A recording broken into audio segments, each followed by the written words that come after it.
Hello everyone, so welcome to our nursing classes. My name is Shefali. So today I'm going to discuss about the unit that is Introduction to Infection Control in Clinical Setting. ये unit है आपके fundamental of nursing की, BSc and GNM दोनों में है. तो इसमें हम बात करने वाले हैं आज इंट्रोडक्शन की, देन हम बात करेंगे आगे स्टेजेस ऑफ इन्फेक्शन की, देन नेचर ऑफ इन्फेक्शन की. ओके, सो स्टार्ट करते हैं इसके इंट्रोडक्शन से. इसमें हम ओवरऑल बात क्या करने वाले हैं कि इन्फेक्शन क्या है. ठीक है, इन्फेक्शन क्या है, वो कैसे किसी पर्सन को डैमेज कर सकता है, कैसे किसी पर्सन की बॉडी के अंदर इन्वेड कर रहा है, देन उसके बाद उसका ओवरऑल प्रोसेस क्या है, फिर वो स्प्रेड कैसे हो रहा है, पेनिट्रेट कैसे हो रहा है. तो इसमें हम ये सारी चीज़ें डिस्कस करने वाले हैं. सो फर्स्टली स्टार्ट करते हैं इंट्रोडक्शन से. सो यहाँ पर इंट्रोडक्शन है. When a microorganism enters into the body tissue and multiply there and have the ability to cause disease in the person is known as infectious agent. So firstly यहाँ पर क्या है, जब भी कोई माइक्रो ऑर्गेनिज्म है वो क्या कर रहा है, बॉडी के अंदर इन्वेड कर रहा है. ठीक है, बॉडी के अंदर इन्वेड कर रहा है, बॉडी टिश्यू के अंदर इन्वेड कर रहा है, देन वो क्या कर रहा है, मल्टीप्लाई हो रहा है. और मल्टीप्लाई होने के बाद उसके अंदर इतनी एबिलिटी है कि वो उस पर्सन की बॉडी के अंदर क्या कर सकता है, डिजीज़ कॉज कर सकता है. ठीक है, और डिजीज़ कॉज करेगा, उसके बाद क्या हो सकता है, जो भी बैक्टीरिया है अगर वो उस पर्सन की बॉडी के अंदर इन्वेड किया है तो वो क्या करेगा, अपने टॉक्सिन्स रिलीज़ करेगा. और जो टॉक्सिन्स रिलीज़ होंगे वो कहीं ना कहीं करके अपने बल्क इफ़ेक्ट्स वहाँ पर आएंगे, देखने को मिलेंगे उस पर्सन की बॉडी में. और साथ ही उसकी जो नॉर्मल एबिलिटी है, नॉर्मल एडीएल एक्टिविटी है, वो क्या हो जाएगी, डिस्टर्ब हो जाएगी. ठीक है, तो ये होता है हमारे इन्फेक्शियस एजेंट का रिस्पॉन्स. नेक्स्ट हम बात करने वाले हैं in case when there is no symptom in the patient after entry of microorganism into the body, then the condition is called asymptomatic illness. यानी कि यहाँ पर ये है, अगर कोई बैक्टीरिया या वायरस वो क्या कर रहा है, बॉडी के अंदर इन्वेट कर रहा है, देन उसके बाद क्या हो रहा है कि बॉडी के अंदर कोई सिम्टम्स अराइज नहीं हो रहे. सिम्टम्स लाइक फीवर है, डिजीनेस है, चिलिंग, शिवरिंग है. तो ये सारी जो क्या है, सो सिम्टम्स अराइज हो रहे हैं वो पेशेंट में कब हो रहे हैं, जब कोई बैक्टीरिया उनके अंदर इन्वेड कर रहा है. तो इस कंडीशन को हम बोल सकते हैं सिम्टोमेटिक. ठीक है, और जब क्या होता है, जब कोई बैक्टीरिया बॉडी के अंदर इन्वेड करे लेकिन उसके कोई सिम्टम्स अराइज नहीं हो रहे हैं, लाइक उसको कोई फीवर नहीं है, कोई शिवरिंग नहीं हो रही है, टेम्परेचर उसका अप एंड डाउन नहीं हो रहा है, नॉर्मल है वो पर्सन, लेकिन उसको इन्फेक्शन है, तो इस कंडीशन को हम बोलते हैं असिम्टोमेटिक. ठीक है, देन हम बात करने वाले infection occur when harmful microorganism like bacteria, viruses or fungi invade the body. They can lead to illness by disturbing normal bodily function. Same जो हम बात कर रहे हैं, यानी कि अगर कोई भी micro organism like bacteria, virus, fungi अगर इन्वेड कर रहा है बॉडी के अंदर, तो कहीं ना कहीं वो क्या कर रहा है, बॉडी का जो नॉर्मल ईडीएल है, यानी कि एक्टिविटी ऑफ डेली लिविंग, वो क्या हो रहा है, डिसरप्ट हो रहा है. अगर आपको नॉर्मल कोई भी प्रॉब्लम होती है, फीवर आता है, तो भी क्या होता है, आपके जो प्रॉपर जो ईडीएल है, एक्टिविटी ऑफ डेली लिविंग है, जो भी आपका टास्क है, वो क्या होता है, कहीं ना कहीं डिस्टर्ब हो जाते हैं, डिले हो जाते हैं. तो ओवरऑल यहाँ पर भी यही मतलब है. आई होप इन्फेक्शन क्लियर है. नेक्स्ट हम बात करने वाले हैं डेफिनेशन इन्फेक्शन की. ठीक है, the infection can be defined as the entry of germs in the body of an individual followed by the multiplication of the some leading to the formation of a specific or non specific reaction by the body with or without any clinical symptoms and or disease. यानी कि infections को हम कैसे define कर सकते हैं, entry of germs, यानी कि जर्म्स में क्या हो सकता है, प्रायंस हो सकते हैं, जो एक नॉर्मल प्रोटीन होता है वो हो सकता है, या फिर वायरसेस हो सकते हैं, फंगाई हो सकता है, बैक्टीरिया हो सकते हैं. यानी कि कोई भी माइक्रो ऑर्गेनिज्म क्या कर रहा है, अगर वो बॉडी के अंदर एंट्री कर रहा है, देन उसके साथ क्या हो रहा है, मल्टीप्लाई कर रहा है, और उसके साथ लीड कर रहा है specific or non specific reactions को. ठीक है, बॉडी के थ्रू, देन विद और without any clinical symptom and disease, यानी कि वो सिम्टम्स शो भी कर सकते हैं और सिम्टम्स नहीं भी.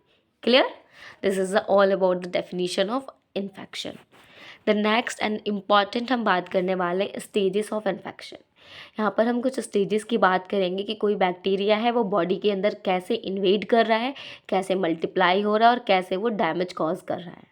तो first stage that is encounter, second that is colonization, and then third one that is penetration, fourth one that is spread, fifth one that is damage, and last one that is resolution. अब हम इन सभी stages को one by one discuss करेंगे. So first one that is encounter. तो encounter में देखते हैं, the encounter stage in infection refers to initial interaction between a pathogen such as a virus or bacterium and a host organism. यानी कि यहाँ पर क्या मतलब है एनकाउंटर का, कि एनकाउंटर स्टेज क्या है, ये इनिशियली इंटरेक्शन होता है किसमें, होस्ट जो बॉडी है और माइक्रो ऑर्गेनिज्म के साथ उनका इंटरेक्शन होता है। क्योंकि कैसे कि वो जो बैक्टीरिया है, वायरसेस है, वो क्या कर रहे हैं, बॉडी के अंदर इन्वेड करते हैं इस कंडीशन में, दैट इज़ जो हमारी स्टेज है एनकाउंटर। ठीक है, the person comes in contact with microorganism through the various route like through direct contact, inhalation, ingestion and through the transplacenta. यानी कि यहाँ पर क्या है, पर्सन जो है वो जब भी इनके कांटेक्ट में आता है माइक्रो ऑर्गेनिज्म के, वो किस किस रूट से आ सकता है, first one that is direct contact, then second one that is inhalation, ingestion and through transplacental. Direct contact, अब हम इन्हीं सारे जो हमारे रूट्स हैं उनको हम एलैबोरेट करके देखेंगे। ठीक है, so first one route that is direct route. ठीक है, ये हो गया हमारा डायरेक्ट रूट। यहाँ पे क्या है, डायरेक्ट रूट में direct contact of an individual comes in contact with the body fluids or tissues of infected person, example open wounds, mucous membrane, blood, saliva, urine. यानी कि यहाँ पर क्या हो रहा है, अगर हम किसी पर्सन के डायरेक्ट कॉन्टैक्ट में आ रहे हैं, ठीक है, किसी पर्सन, अगर कोई ऐसा पर्सन है जिसके ओपन वुंड्स हैं, तो ओपन वुंड से क्या हो सकता है, कोई भी माइक्रोब्स जो वहाँ पर ऑलरेडी एक्यूमुलेटेड है, तो अगर हम उनके कॉन्टैक्ट में आए तो वो इन्फेक्शन हमें होने के चांसेस होते हैं। या फिर म्यूकस मेम्ब्रेन के कॉन्टैक्ट में हम डायरेक्ट आ रहे हैं, ब्लड के कांटेक्ट में आ रहे हैं, सलाइवा एंड यूरिन। ब्लड के कांटेक्ट, जैसे कि अगर कोई पर्सन है, उसको हम सपोज करो उसको हेपेटाइटिस बी है, ठीक है, हेपेटाइटिस बी का वायरस वहाँ पे प्रेजेंट है, और अगर हम उसके ब्लड के कांटेक्ट में आ रहे हैं तो क्या हो सकता है, वो वायरस हमारी बॉडी में भी कॉज कर सकता है। ठीक है, इन्वेड कर सकता है, एनकाउंटर कर सकता है। तो अगर हम डायरेक्ट कांटेक्ट में आते हैं, सलाइवा के डायरेक्ट कांटेक्ट में आ रहे हैं तो, और यूरिन के डायरेक्ट कांटेक्ट, यूरिन में जब भी यूरिन का इन्फेक्शन जनरली हमें क्या देखने को मिलता है, most common that is UTI, that is UTI. ठीक है, यूटीआई जो infection that is urinary track infection. और ये जो यूरिनरी ट्रैक इन्फेक्शन होता है, ये हमारा जो बैक्टीरिया होता है that is E coli, E coli से हमारा क्या होता है, ये इन्फेक्शन कॉज करता है ये बैक्टीरिया। और अगर हम किसी ऐसे इन्फेक्टेड जो पर्सन है वो ऑलरेडी यूटीआई से सफ़र कर रहा है, अगर हम उसके यूरिन के कांटेक्ट में आ रहे हैं तो क्या हो सकता है, हमें भी यूटीआई होने के चांसेस हो सकते हैं। Clear, this is the direct contact. The next one that is oral route, that is oral route. Oral route का मतलब यह है, ओरल रूट यानी कि अगर हम ओरली बाहर का कोई हम जंक फूड खा रहे हैं, लाइक वो अनहाइजीनिक तरीके से है, तो क्या हो सकता है, वो एक रिजर्वायर का काम कर सकता है। यानी कि हम जनरली कहते हैं हमें बाहर का खाना नहीं खाना चाहिए, हमारी तबीयत ख़राब हो जाती है, फूड पॉइजनिंग हो सकती है, इसके अलावा टाइफाइड कॉज कर सकता है। तो ये सारी कंडीशंस होती हैं। The next one that is droplet route. Droplet route किस तरीके से होता है, यानी कि ये कैसे फैलता है, थ्रू कफिंग और स्नीजिंग। यानी कि अगर कोई पर्सन है, ठीक है, सपोज करते हैं एक पर्सन है और उसे क्या है, उसको पर्सन को टीबी है, ठीक है, यानी कि ट्यूबरक्लोसिस है, तो वो क्या होगा, थ्रू स्नीजिंग और कफिंग के थ्रू क्या होगा, जो भी उसके अंदर जो टीबी मोस्टली किससे स्प्रेड होता है, वो हमारा माइकोबैक्टीरियम ट्यूबरकुलाई से स्प्रेड होता है। अगर कोई पर्सन है उसको ऑलरेडी टीबी है, अगर वो स्नीज़ करता है, उसके हम कांटेक्ट में आते हैं, डायरेक्ट कांटेक्ट में without any preventive measure like mask वगैरह नहीं है हमारे पास, तो अगर वो स्नीज़ करेगा तो उससे क्या होगा, जो भी उसके बैक्टीरिया हैं वो क्या हो सकते हैं, वो हमें आ सकते हैं, और उसकी वजह से क्या हो सकता है, हमें वो डिजीज़ कंडीशन हो सकती है, हम भी सस्पेक्ट हो सकते हैं कि हमें भी टीबी होने के चांसेस हो सकते हैं। Clear, that is a droplet route. इसलिए हम कहते हैं कि जब भी अगर कोई पर्सन है उसको ऑलरेडी टीबी है तो उससे दूर रहें, सामने से कांटेक्ट ना करें, और मास्क वगैरह हम अपने प्रॉपर अपना प्रिवेंटिव मेजर फॉलो करें। ठीक है, the next one that is airborne route. Airborne route यानी कि इससे पहले भी हमने देखा था, जब पैंडेमिक थी हमारे पास कोविड-19 की, बहुत बुरी हालत थी एक तरह से देखा जाए तो, सभी लोग परेशान थे, सभी लोग अपना बचाव कर रहे थे, काढ़ा वगैरह पी रहे थे, मास्क प्रिवेंशन कर रहे थे और हैंड सैनिटाइज कर रहे थे। वो इसीलिए कर रहे थे क्योंकि ये क्या हो रहा था, कॉन्टैक्ट से भी हो रहा था। यानी कि अगर कोई पर्सन है वो ऑलरेडी कोविड-19 से सफ़र कर रहा है तो उसके साथ हम डायरेक्ट कॉन्टैक्ट में आ रहे हैं, तो वो क्या होता है, जो भी वो स्नीज़ कर रहा है तो उसके बैक्टीरिया या वायरसेस जो होते हैं, कोविड-19 वायरस था हमारा,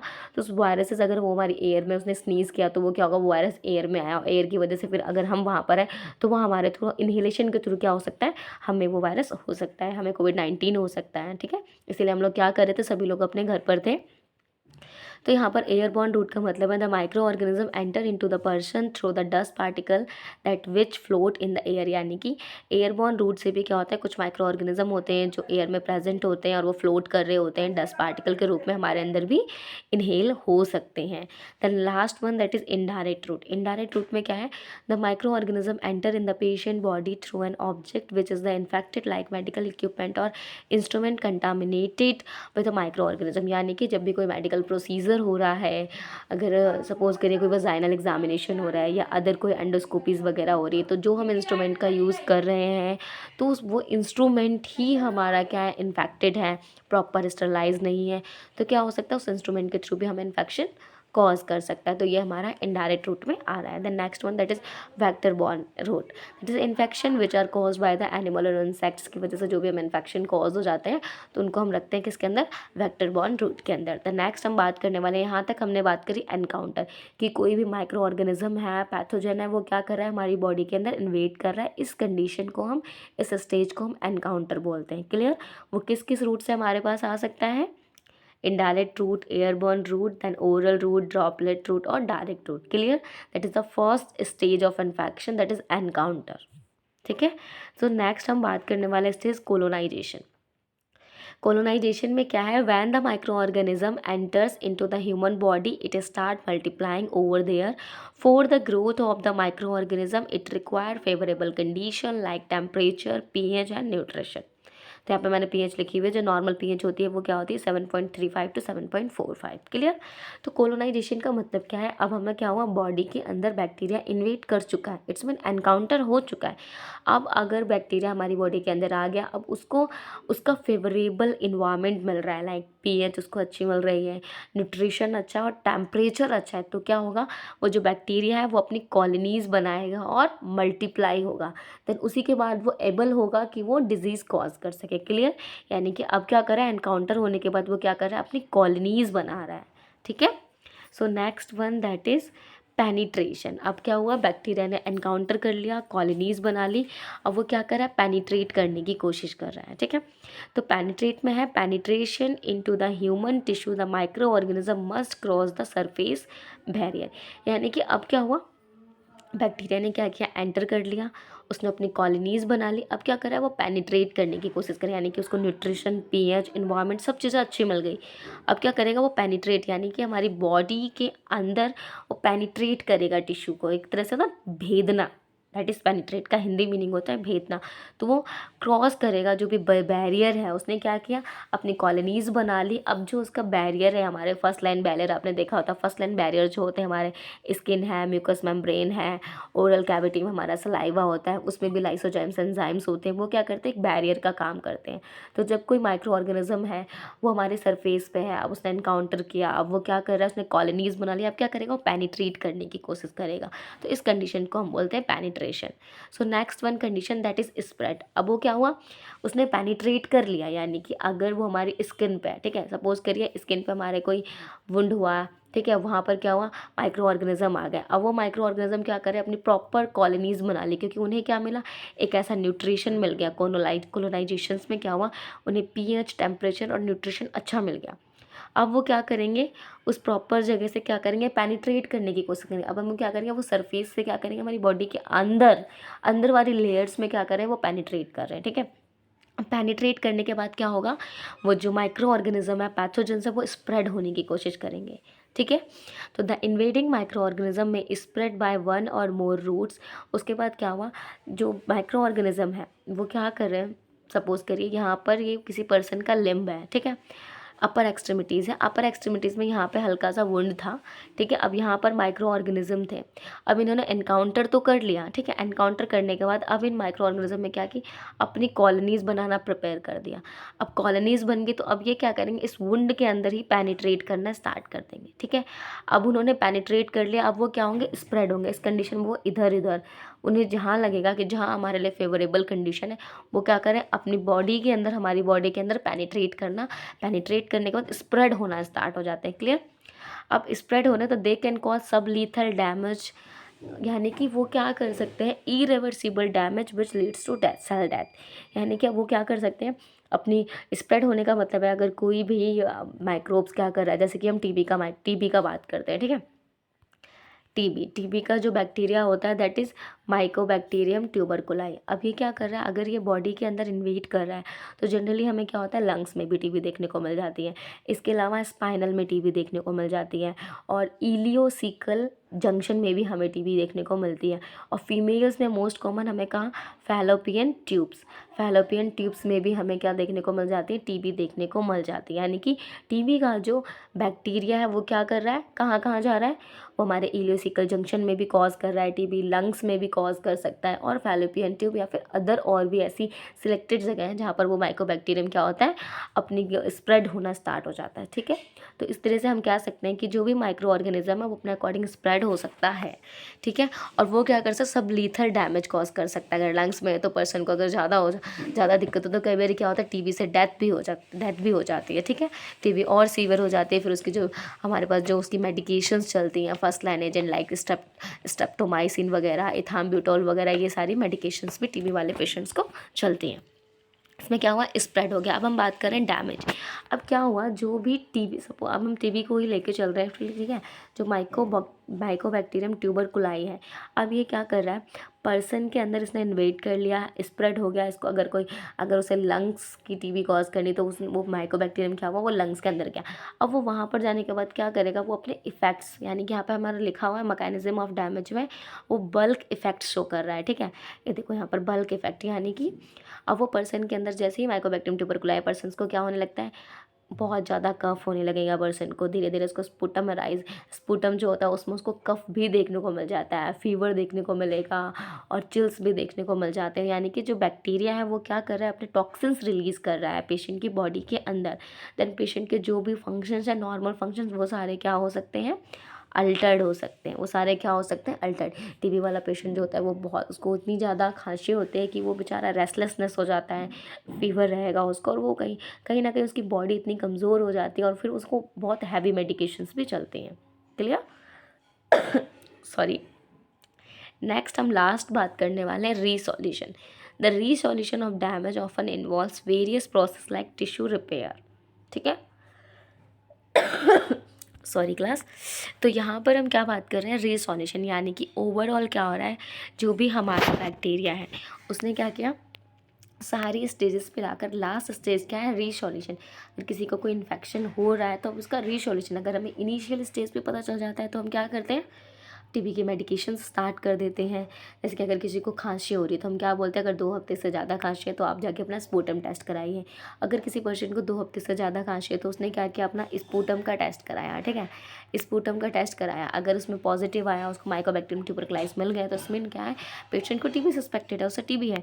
उसके बाद क्या होता है, उसका इनिशियली ट्रीटमेंट चलता है, फर्स्ट लाइन ड्रग्स चलते हैं टीबी के। अगर फर्स्ट लाइन ड्रग्स में कंप्लीट हो जाता है तो हम उसके बाद फिर से उसका टेस्ट कराते हैं, स्पूटम टेस्ट कराएंगे 6 मंथ बाद। अगर टीबी के बैक्टीरिया हमें नहीं डिटेक्ट होते तो हम कहते हैं कि इसका कोर्स कंप्लीट है और ये अभी फ्री ऑफ इन्फेक्शन है, तो रीसॉल्यूशन वहीं पर ये फेज आती है, ठीक है।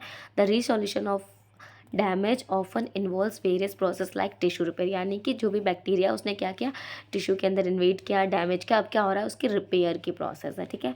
तो ऑल ओवर हमने बात किया स्टेजेस ऑफ इन्फेक्शन में।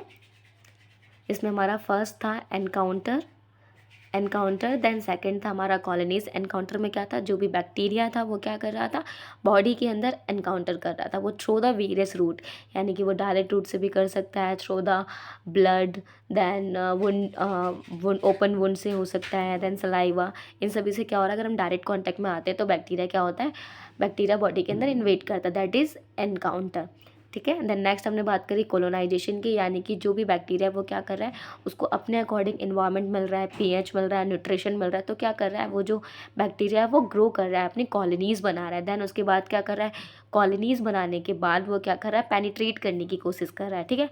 पर्टिकुलर एरिया के अंदर जब उसने अपनी प्रॉपर कॉलोनीज़ बना ली, उसको पीएच न्यूट्रिशन मिल गया, तो वो क्या करेगा, पेनिट्रेट करने की कोशिश कर रहा है। देन उसके बाद है हमारा स्प्रेड। उसके बाद क्या हो रहा है, जैसे ही उसने बॉडी के अंदर पेनिट्रेट किया प्रॉपर, तो उसके बाद क्या हुआ, स्प्रेड हो रहा है, ठीक है। स्प्रेड होने के बाद वो इन्फेक्शन कॉज कर रहा है, वो आपके जीआई ट्रैक में कॉज कर सकता है, लंग्स में कॉज कर सकता है, या फिर जेनाइटल ट्रैक में इन्फेक्शन कॉज कर रहा है। दैन उसके बाद डैमेज, उसने वहाँ पे जाके अपने टॉक्सिन्स रिलीज़ किए और बॉडी को डैमेज किया। दैन उसके बाद टिश्यूज़ जो डैमेज हुए वो क्या हो रहा है, रिसोल्यूशन फेज में रिपेयर हो रहे हैं। This is all about of the stages of infection. Okay, so next हम इसके बाद बात करने वाले हैं, this is the last topic, that is nature of infection. Nature of infection में यही मतलब है कि ओवरऑल जो भी हमने प्रोसेस की बात करी, अब जो इन्फेक्शन हो गया है पर्सन को, तो उसके क्या क्या नेचर हो सकते हैं, ठीक है। फर्स्टली क्या है, जब भी किसी पर्सन को इन्फेक्शन होता है तो उसका फर्स्ट साइन क्या देखने को मिलता है हमें, फीवर, ठीक है। बॉडी हीट होती है और उसमें टेम्परेचर पर्सन का हाई हो जाता है, ठीक है। ये हमारा मेन सिम्टम्स होता है इन्फेक्शन का। तो हम बात करने वाले नेचर की, इन्फेक्शन होता है तो उसके क्या क्या नेचर देखने को मिलते हैं। The first one, that is germ microbes are everywhere and thus make an important part of our daily life, abundantly found in water, soil and air.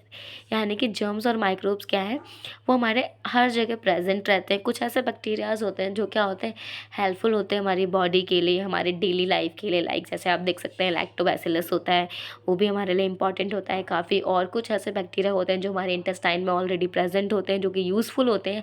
लेकिन जब कभी क्या होता है, उनकी जो मल्टीप्लाई होना स्टार्ट हो जाते हैं, वो एक ज़्यादा अमाउंट में आ जाते हैं, तो क्या होता है, वो कहीं ना कहीं हमारी बॉडी को फिर सबलीथल डैमेज करना भी स्टार्ट कर देते हैं।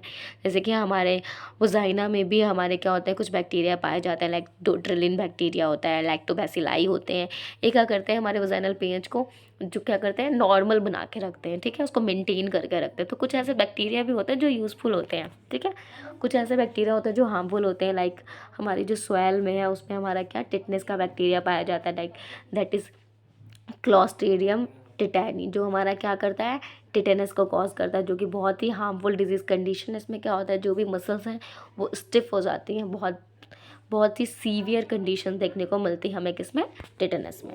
So next one, that is the harmful germs become the reason for the disease and its manifestation of an individual. जब भी कोई इन्फेक्शन होता है तो उसके क्या होता है, उसको हमें मैनिफेस्टेशंस भी देखने को मिलते हैं, जिन्हें क्लिनिकल मैनिफेस्टेशंस बोलते हैं। जैसे कि हम बोल सकते हैं, अगर किसी पर्सन को टिटनेस होता है तो हमें सबसे ज़्यादा हम उसे लॉक जॉ के नाम से भी जाते हैं। जो उसके जॉ होते हैं पर्सन के, वो क्या होते हैं, लॉक हो जाते हैं, ठीक है। So next one, that is infection are caused by the microorganisms such as viruses, prions, bacteria and viroids and larger organism like parasites and fungi।